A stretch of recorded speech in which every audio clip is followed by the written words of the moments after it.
ইরাকের দক্ষিণাঞ্চলের আল ফাও বন্দরের কাছে দুটি বিদেশি তেলবাহী ট্যাঙ্কারে হামলার ঘটনায় একজন ক্রু সদস্য নিহত হয়েছেন। এ ঘটনায় আরও ৩৮ জনকে জীবিত উদ্ধার করা হয়েছে বলে জানিয়েছে ইরাকের সেনাবাহিনী। এক প্রতিবেদনে এ তথ্য জানিয়েছে আল জাজিরা। হামলার ফলে দুটি ট্যাঙ্কারেই ভয়াবহ আগুন ধরে যায়, যার পরপরই জরুরি উদ্ধার অভিযান শুরু হয়। দ্রুত ঘটনাস্থলে পৌঁছে উদ্ধারকারী দল আগুন নিয়ন্ত্রণ ও ক্রুদের নিরাপদে সরিয়ে নেয়ার চেষ্টা চালায়। উদ্ধারকারীরা ঘটনাস্থল থেকে ৩৮ জন ক্রুকে নিরাপদে সরিয়ে নিতে সক্ষম হন, তবে একজন ক্রু সদস্যের মৃত্যু হয়েছে বলে নিশ্চিত করেছে কর্তৃপক্ষ। নিখোঁজ অন্যান্যদের সন্ধানে এখনও উদ্ধার অভিযান চলমান রয়েছে। কারা হামলা করেছে সে বিষয়ে নিশ্চিত হওয়া যায়নি, তবে হামলার ঘটনায় প্রাথমিক তদন্তে ইরানের বিস্ফোরক বোঝাই নৌকা জড়িত থাকতে পারে বলে ইঙ্গিত দিয়েছে ইরাকি কর্তৃপক্ষ।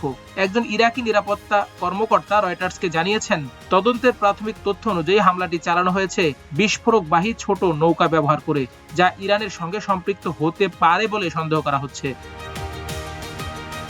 ইরাক নিউজ এজেন্সি IN এর প্রতিবেদন অনুযায়ী আল ফারতুসি বলেন, একটি ট্যাঙ্কারে জ্বালানি পণ্য ভরার কাজ চলার সময় সেটি হামলার শিকার হয়। তিনি আরও জানান, আক্রান্ত ছোট ট্যাঙ্কারগুলোর একটি মাল্টার পতাকাবাহী ছিল।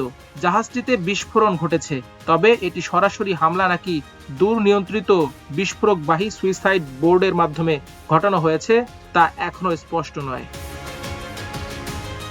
আল ফারতুসি জানান, আক্রান্ত হওয়ার সময় ট্যাঙ্কারগুলো ইরাকি উপকূল থেকে প্রায় ৩০ মাইল বা ৪৮ কিলোমিটার দূরে অবস্থান করছিল।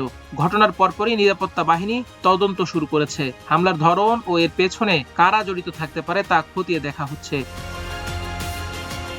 ইরাকের সামরিক মুখপাত্র সাদমান বলেছেন, দুটি তেলবাহী ট্যাঙ্কার নাশকতামূলক এক কাপুরুষোচিত হামলার শিকার হয়েছে। তার ভাষ্য অনুযায়ী হামলাটি ইরাকের আঞ্চলিক জলসীমার ভেতরেই ঘটেছে এবং এতে ট্যাঙ্কার দুটিতে আগুন ধরে যায়।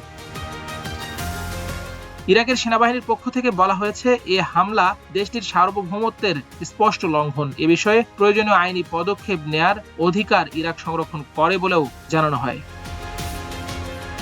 এদিকে জ্বালানি তেলবাহী ট্যাঙ্কারে হামলার ঘটনায় দেশটির সব কয়টি জ্বালানি বন্দরের কার্যক্রম পুরোপুরি বন্ধ করে দেওয়া হয়েছে, তবে বাণিজ্যিক বন্দরগুলোর কার্যক্রম আগের মতোই সচল রয়েছে। ইরাকের একজন সরকারি কর্মকর্তা এ তথ্য নিশ্চিত করেছেন।